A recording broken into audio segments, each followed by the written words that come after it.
Hi hello friends, എല്ലാ കൂട്ടുകാർക്കും നാളത്തെ പ്രൊമോ റിവ്യൂയിലേക്ക് സ്വാഗതം. അങ്ങനെ അശ്വിൻ ദേഷ്യം വന്നിട്ട് ആ മോതിരം വലിച്ചെറിയാൻ വേണ്ടി ഇങ്ങനെ എടുക്കുമ്പോഴേക്കും ശ്രുതി ഓടി വരണം. അയ്യോ സർ സർ അത് കളയല്ലേ സർ എന്ന് പറയുക കേട്ടോ.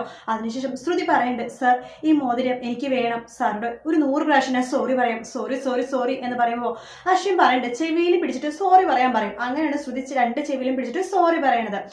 അതിനുശേഷം നമ്മുടെ അശ്വിൻ ചോദിക്കുന്നുണ്ട്, ഹോ അപ്പൊ ഈ മോതിരം എനിക്ക് വളരെ ഇമ്പോർട്ടന്റ് ആണല്ലേ? അതെ, ഈ മോതിരം വളരെ ഇമ്പോർട്ടന്റ് ആണ് എന്ന് പറഞ്ഞിട്ട് അശ്വിൻ ആ മോതിരം ശ്രുതിയുടെ കൈകളിൽ ഇടാൻ പോകുമ്പോൾ ശ്രുതി പറയുന്നുണ്ട്, വേണ്ട സർ, സാർ ഈ മോതിരം ഒരിക്കലും എന്റെ കയ്യിൽ ഇടാൻ പാടില്ല. കാരണം ഈ മോതിരം എന്നെ കല്യാണം കഴിക്കാൻ പോകുന്ന ആള് എന്റെ കയ്യിലിട്ടതാണ്, എന്റെ വിവാഹ നിശ്ചയ മോതിരമാണ് സർ ഇത് എന്ന് പറയുമ്പോൾ അശ്വിൻ ശരിക്കും പറയാൻ ഞെട്ടിപ്പോകാട്ടോ.